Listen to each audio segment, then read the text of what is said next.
And reconvene with the question that we left you with of, do you have a request for someone else in the learning and memory field? And the someone else could be synaptic physiologists in general, or it could be Daniel Wolpert in particular. It could be, do you have a request of something that you would like someone else to do to help advance your understanding of how the brain implements learning?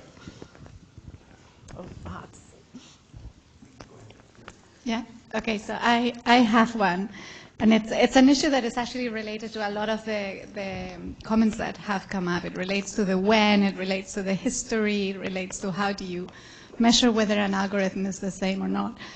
And since we're in a program on statistical learning, I think it's also very fitting because it refers to the statistics of the input. And I would love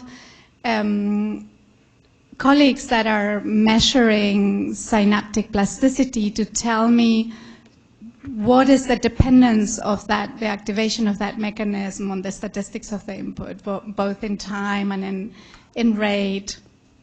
And I realize that as experimentalists, it is extremely time and money expensive to test the limits of the system and look at when it breaks, but I think it would be very, very useful.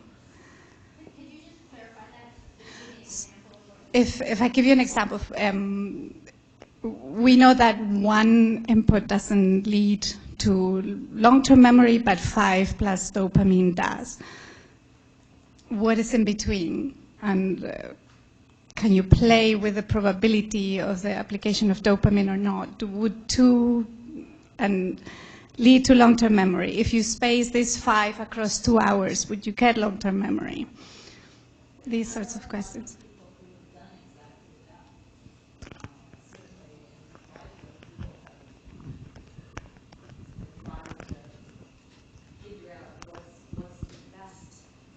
What's the best intertrial interval for X? I mean, there's papers from like Ron Davis's lab where some poor student went through, 15 different voltages of electricity and 50 different times of interval and 50 different numbers of, and it always comes down to 15 minutes. So.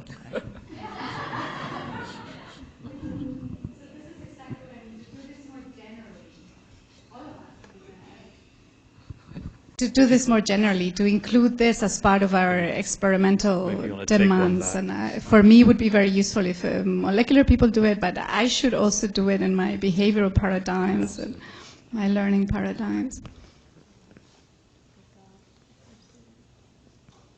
Okay, back to here. Okay. Jennifer had, I guess, at some point early on mentioned all of these conference questions that start with a mini lecture and said we're going to brace the mini lecture. So I'm going to start with the mini lecture. Which is basically to try to explain where the question comes from. I as a theoretician, and I think maybe some of the others, tend to think about learning. I would go so far as to say all learning, although we could probably argue about some forms, as basically the process of the brain working out a model of the world. And some of that learning obviously involves determining actions, but that's just a model of how the current sensory environment influences the value of different actions that you might take and what the consequences of those actions will be, and that's another model of the world. But models of the world involve lots of variables, lots of things that have to be inferred from the sensory and motor experience. And carving that up into those component variables is actually very hard. It's almost a harder problem than it is to work out what the distributions of the variables and the parameters that influence each other might be. And some of that has happened over evolutionary timescales, but probably some of it also does happen over developmental timescales. Now, in any one experiment that we might then do, so this is going to interlace with many of the issues that have been brought up already. We're not working with tabula rasa, right? These animals have learned a bunch of stuff already. There's already a structure there. There's hierarchies of these variables, so that touches back on some of those questions. And so in any one simple experimental setting where we've changed something about the world and we're looking at the way the animal responds by building a model of that change, there's more than one explanation. You can change those variables in different ways, like a change in A can compensate for a change in B and X and Y and so forth, right? And so it might well be that there's something systematic about, one change happens early on and another change happens later, and that might be because there are built-in expectations about the timescales over which these different variables do change in the world, and that's inherited into something that might then look like consolidation. It might be that the short timescale stuff should be in the Purkinje cell, and the longer timescale change should go into the nucleus. Okay. Now, the claim would be that then, although in the particular experimental setting, these changes are equivalent, so all possible behaviors and all possible stimulus responses that the animal might express, there should be differences. And so the request then, from an experimental point of view, is, and again this comes back to something somebody else said, make it, break it, basically. Look for all the, once the memory has been consolidated, is there some way to determine that purely from behavior? Is there something that the animal will express which is different, which may be quite orthogonal to the setting that actually created the memory or induced the learning in the first place? That's the end of my lecture. Question? Okay. So if one could simply show that the memory endured longer, would that satisfy you? So I think that's one simple account, right? Is just that we think there are different timescales of change of these different variables. My guess is it's very likely to be more than that. And again, somebody else has brought up the question of dimensionalities of these different things. There's many more Purkinje cells. It may be that by the time it goes into the nucleus, there's some orthogonal eye movement thing that will get affected by this. Its generalization pattern is slightly different, and one could imagine trying to search for that. I mean, obviously, to do that systematically probably requires a guess as to what the model is and what the variable is and how it will change, because otherwise it's just an impossible search. And those can be hard. But I guess that would be my suggestion for trying to tease apart these systems. And so for us, the strategy would be to try to make this tractable by, to use somebody else's words, trying to break the behavior, right? We can do a whole mess of behavioral studies on one or two animals, and we can do it for a year and test every single permutation. And then you get theories about what ought to change in the brain. You can go into specific tests. And our system's great for that, but I'd love to see that happening more in other systems to try to better understand sort of the parameter space that the different forms of learning operate in.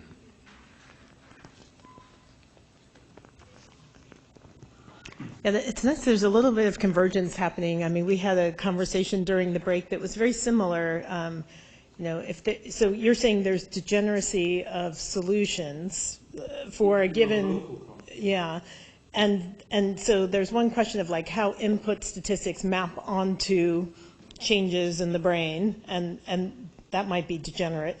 And then there's the question of how changes in the brain map onto outputs, and this tricky part experimentally is how do you know which might be the relevant parameters to vary on the input end and also what to measure on the output end, right? So there's where ChatGPT is not going to design the experiments for us maybe yet, but who knows?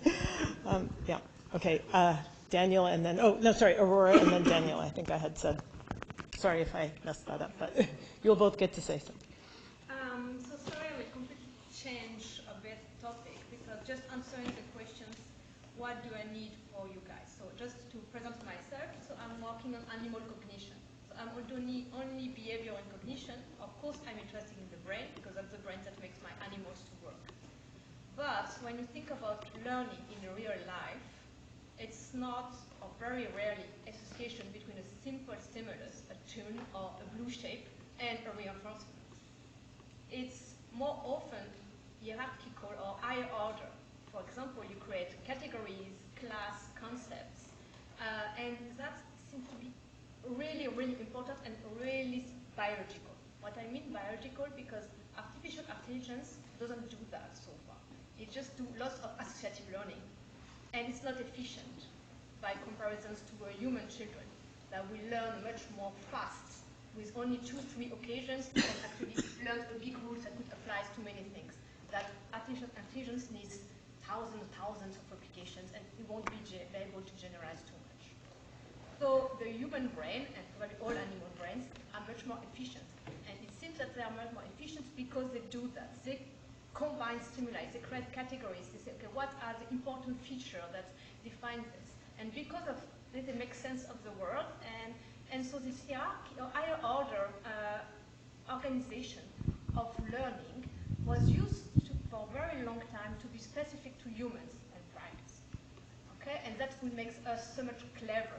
Then we have the symbolic language, then you can project ourselves in the future and before, because then you have the idea it's better, it's as good as before, and all this. And it appears that it's not the case. It seems that it's quite universal. Okay, we don't have much data, we have maybe dogs, primates, and bees, but from that, we can probably say that it's probably universal, because and also with the comparison with artificial intelligence, people start to think, oh, we need to go much more in this question of categories, concepts, how you combine information. And this, if I was to look in neurobiology studies, I found, okay, it happens there in the brain, in prefrontal cortex most of the time, not always, okay. And okay, I have neurons that respond to face, I have neurons that respond to number 3. But how these neurons are created? Are they reactive different? Are the synapses different than from when you have neurons for very simple stimuli? It's much more, is it more complex form? And in terms of costly, do we need much more synapses? All these questions, for me, it's very important to understand the question of universality and how much important it is and how it works. Because if we know how it works, then we can have artificial intelligence to use that, potentially. That will make even more efficient. I don't know if you want that, but many people may want. So I don't know if it's clear enough, but yes, the question is just trying to get some higher order structure on what is learned. And how it works means how you develop representations or categories that are useful for. Maybe get born with neurons that respond to different classes, or do we create these neurons, and then why we create these classes and not these classes? That's very important questions for going back to behavior and how we learn to live in the world. And you could do that with all of Manisha's questions embedded in the same work. Yeah. Okay, now Daniel.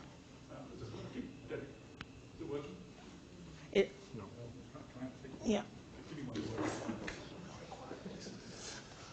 Okay, is that better? I think just give it a second to kick in. Okay, I'll shout then.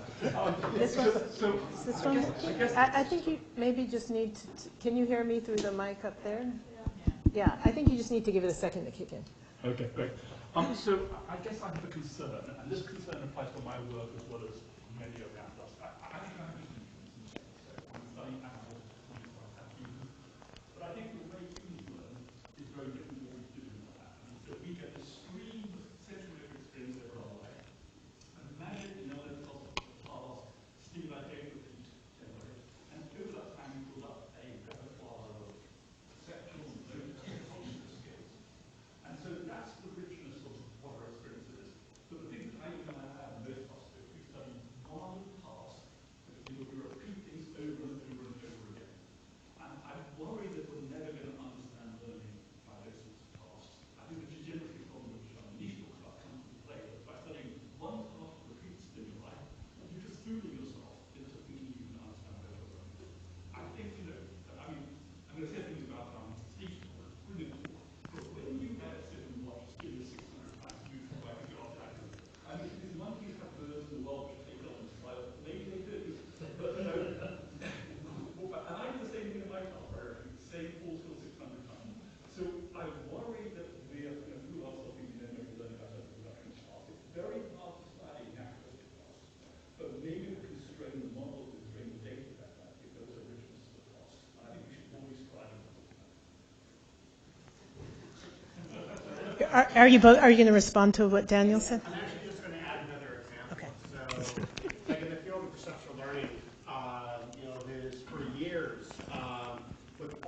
studies, people found that perceptual learning is just exquisitely specific to the exact things you train.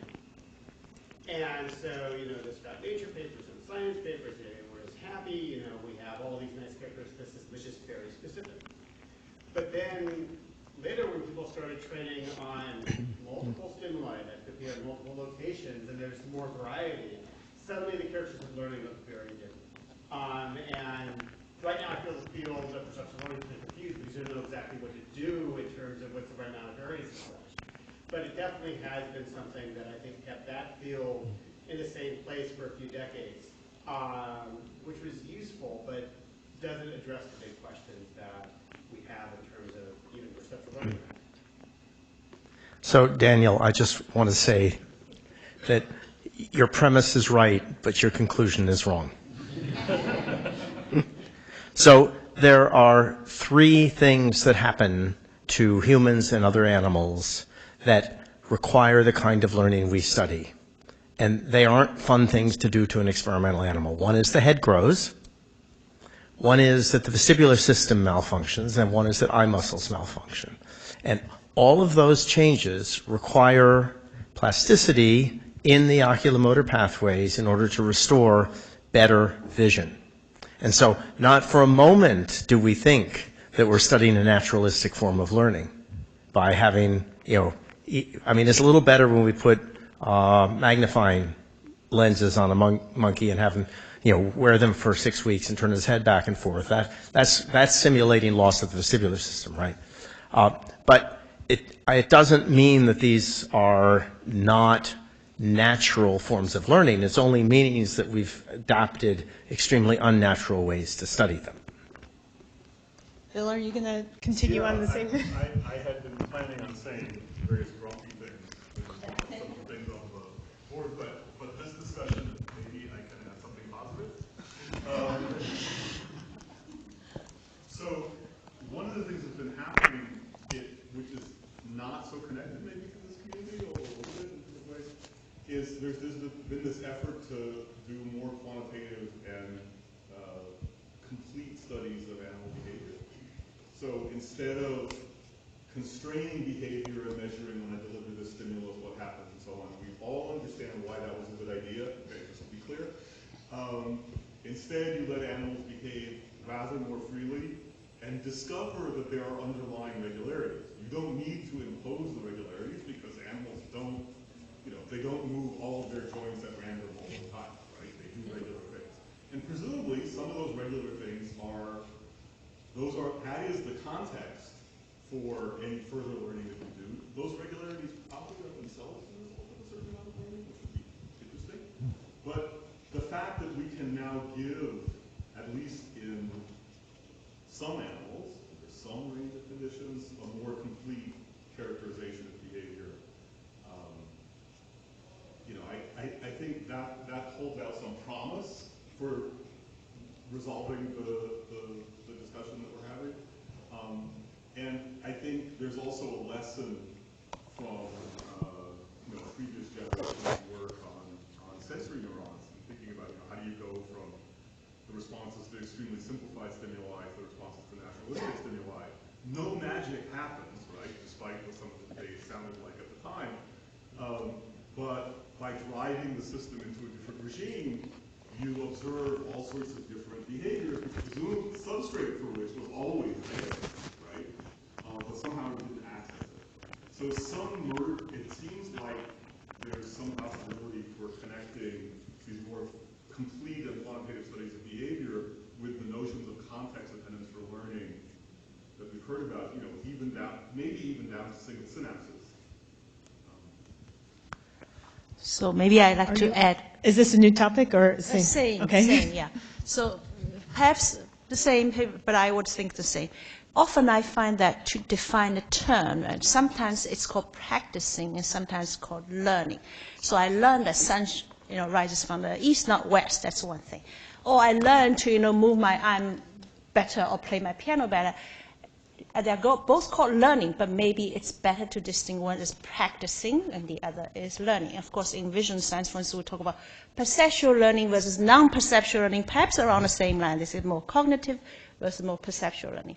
And I like to share this experience we're having. I do a lot of vision attention. So people like to use the term attention without really defining it clearly. In fact, that word attention is lots of different subcategories. One is actually attentional selection. The other is post-selectional processing, but they all use the word attention and do not, and then a lot of disagreement actually comes from the disagreement in definition rather than actually the true disagreement. So I feel like maybe, categorizing, recognizing different subclasses of learning, practicing versus not practicing, fast versus slow, might be helpful.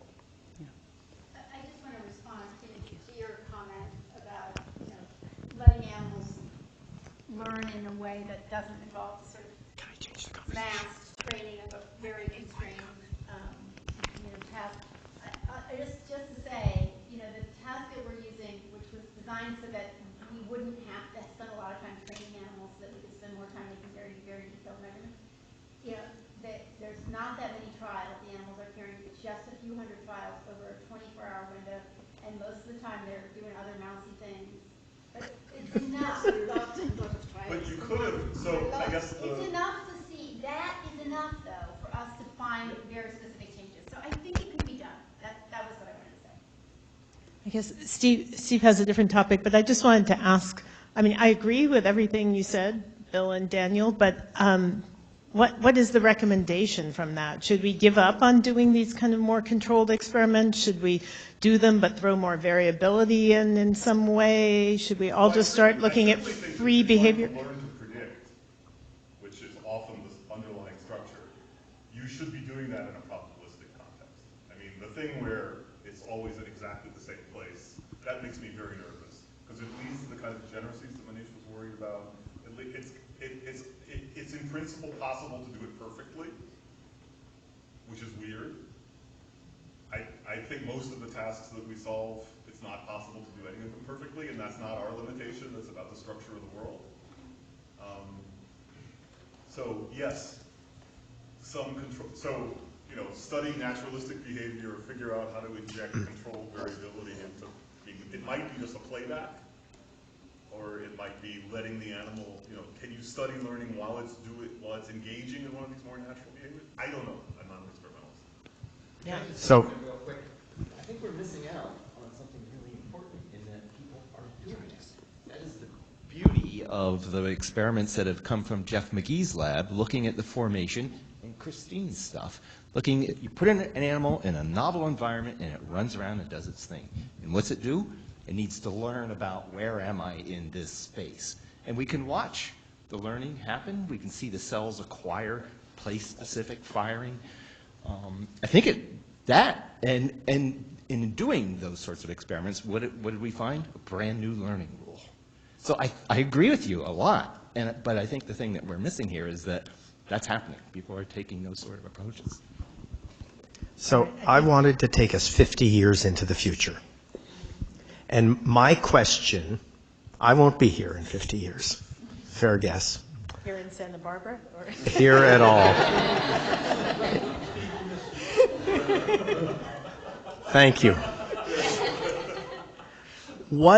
In 50 years, what do we want to be able to say that we figured out about learning?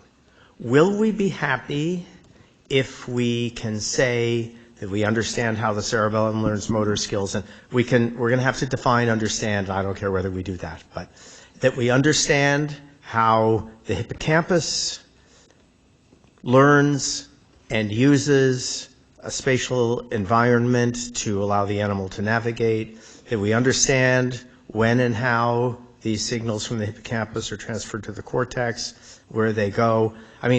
Will we be content with that? Which is kind of where I think most of us are going, but maybe not Jeff McGee. Or do we really want to be where Daniel and Bill want us to be, where we have a much more statistical view of how the brain adapts and works in a realistic changing environment. And I don't know the answer to this question, but I think where we want to be is going to define what we want to do. Is there a disconnect? Is there an assumption? Is there an assumption? Is there an assumption in your question that, I mean, that there is a way that the cerebellum learns motor skills and there is a way that the hippocampus learns spatial something, and these guys and Manish, you know, a number of people are suggesting there's a whole family of ways, and that's the baby that we've been throwing out with the bathwater. Is that? I mean, that's the question. My sense is that's the question. The question is whether, by restricting ourselves to these specific constrained behaviors, which allow us as focused, I'm going to try to use kind words, extremely focused experimentalists, to make progress given the technology we have at hand? Or if we limit ourselves to that, are we never going to get where we really want to be? I would prefer not to put all eggs in one basket. Yeah, so I actually like to have the answer to both of you. I like to know the specific, lots of training, blocked design versus, natural ones, both, in 50 years, yeah. Okay. Mate would like to respond to, I think, what Tom said. That's right, but I'll try to incorporate some response to the more recent stuff that Steven said. So I agree with Jumping that it's probably good to keep pushing along both approaches, but at the very least, I think one thing that, to me at least, seems to have been coming up a lot in this discussion is that looking at behavior closely and analyzing it in detail and with careful attention is going to be key. And as much as I really love the work coming out of Jeff McGee's lab, and it's really not his personal fault by any means, it's the whole hippocampal field for a very long time have been enamored, understandably, with place cells and grid cells, but the behavior in many of those experiments is essentially non-existent. It's been purposefully kind of homogenized, so we have very little information about learning, in the, I should say, the original sense, which has to do something with behavior, probably at the end of the day. So, I just want to say that yes, that's beautiful work. If only there was also some interesting and meaningful behavior, and I'm sure that Jeff and many other people are already learning on working on that. But yeah, I just wanted to add that one more kind of thing to the wish list. Yeah. Takes that and extend it to real behavior. Yes. Ecologically relevant behavior in catching birds. Yes. Just very, very quickly about behavior. The brain learns a huge amount that is not represented in any behavior. Learning the statistics of your world does not necessarily change how you behave towards it. At some point, but a lot of the tasks that or all of the tasks that we use are designed to look at the very immediate application of the learning into some behavior. And we're missing a lot of what is being learned in the brain. So I think behavior is very important, but there are other ways of measuring behavior than necessarily task-related. Do you want to respond to that? Yeah, quite Miguel. specifically. I mean, I think one of the things, so first of all, yes, but, and that one of the things that I think has emerged from larger scale analyses of behavior is something that resonates with what has been discussed, which is this incredible spectrum of timescales. And so when we say reflected in behavior, if by that you mean reflected in the thing the animal does next, absolutely. But that's what we measure typically, right? Right, but if you observe animals, continuously for very long times, analyze really, you start to see that, there's correlations between what the animal is doing now and what it does an hour from now. And if we had the tools, we would see it 24 hours from, 24 hours is special, but you know what I mean. I think it's all right. There's this continuum of timescales, and I think it's interesting that we heard about sort of seeing that range of timescales mechanistically at a very microscopic level, at intermediate levels in neurons and circuits. And I think we need ways of talking about the behavior that capture that and that don't fall back into what the animal does next. So I just wanted to add something that might be useful, speaking as a sort of recent convert to what Bill and Daniel were talking about and others. And it's just the incredible effect of self-motivation and kind of self-motivated exploration and learning that you see when you sort of move over to a slightly more free, more freely exploring paradigms. There might be many redundant ways for the brain to learn something, but actually the animal, very often when you let it express its choices, chooses one that's much faster than others. And much faster by, probably 3 orders of magnitude. So Marcus Meister has this lovely review last year in Current Opinion in Neurobiology, where he has these plots, which I'll show when I give my talk on Friday, where he shows this kind of incredible, 3 orders of magnitude difference in learning speeds, for which we can't predict from first principles. We don't know why it's taking the animal 1,000 times less to figure out something out when you just let it do it. And I think that might itself give us clues as to, although there's redundancy, which are the mechanisms that are most effectively engaged by any particular task. So I think we really need to take that seriously, these differences seriously.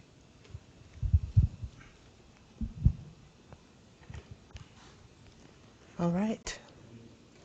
I just wanted to add one more thing, because there's another dichotomy that we saw during so far,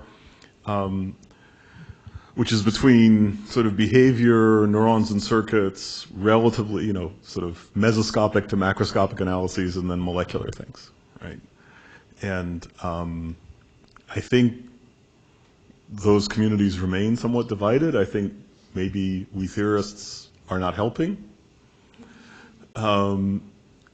And I think this is actually directly relevant. This gap is directly relevant to what we're talking about, because the incredible richness at the molecular level provides you with a substrate for incredibly complex responses to context at the level of, incredibly complex dynamics at the level of single synapses, which presumably is harnessed for doing functional things like making your learning rules context dependent.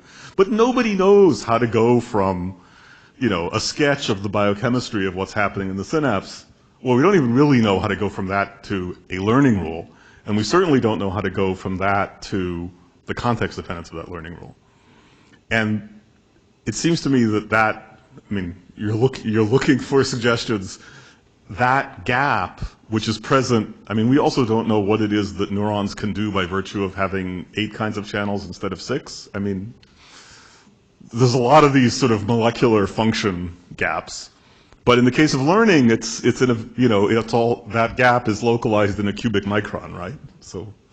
Or not. I think Cliff gave us a very nice example of where going after mechanism provided motivation to look for something that you wouldn't have looked for otherwise that's really functional, right? Like once you knew the glia were part of the equation, then that suggested, there could be some non-local things that you hadn't thought about. And so I thought that was a beautiful example of where going for mechanism paid off in terms of functional insights, not just like more information about what you already knew. So I really loved that example.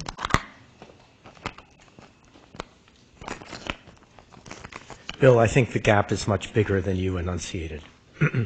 I think the gap from the synapse to the learning rule to the behavior of the cell is just as profound and just as difficult to understand how to bridge it.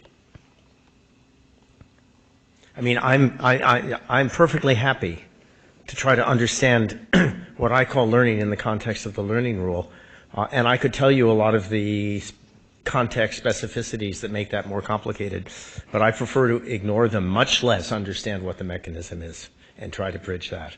And I think that's a huge gap. That's a narrowness in my thinking, but it's based on practical things.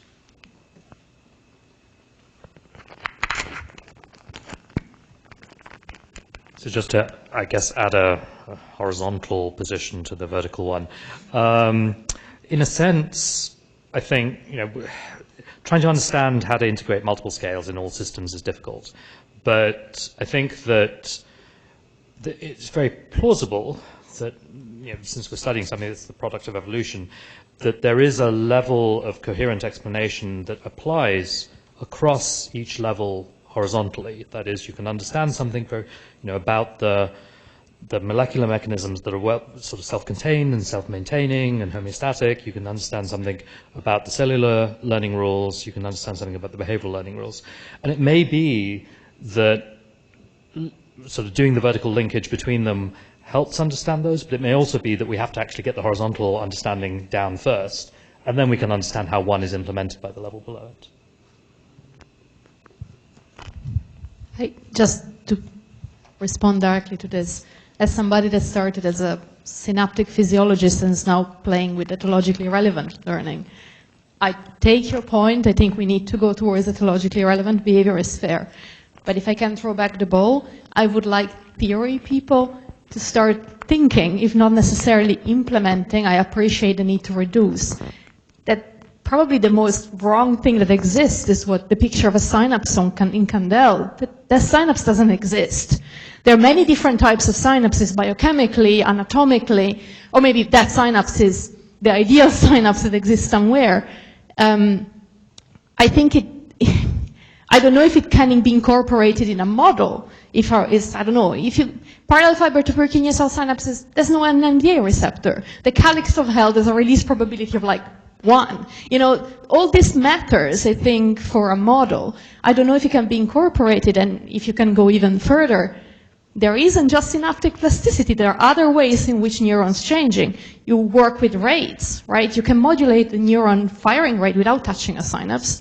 You can just change the sodium voltage-gated sodium and potassium channels. And that will have an impact on the overall output of the neuron, independently of the irrelevant LTP that is happening 5 microns away, right? So I don't know if this can be incorporated in the theory. But in the same way, we experimentally should look a little bit more ethologically. Maybe theory people could start thinking a little bit more with biological diversity at their models. Sorry, I wasn't trying to be negative. I was trying to just be more inclusive, both ways. A request. It's a request. I don't know. It's a suggestion, while appreciating the need to be actually effective and get something done. So. We have them. Just ask for them. I have a point that's practical, not really scientific, but there seems to be some agreement on what would be useful, and those things maybe are not aligned with where the incentives are in science. Like, testing parameter space. I'm trying to imagine writing a grant to do that. I've actually tried to do something. So how do we get beyond that? And, incentives for journals. How do we get beyond that? Because the incentive is to say, look, I found this thing with this one task, this one, smooth pursuit task. This is how the cerebellum learns. And I think we're all kind of overgeneralizing all the time, and we're sort of the incentive system almost requires it, So how do we get beyond that? How do we? I'm just saying that it's us the granting system. It's peer reviewed, so it's also us playing the ground. That's always finding some application that we know it not happen, but just to get the money. But it's also when we review, we take that into account. Where we should ourselves don't have fully honest. So it's just us that change the system. Yeah, I think people in this room are often in a position to help change the system by what they say in reviews and what they support. So you're right. Think about that.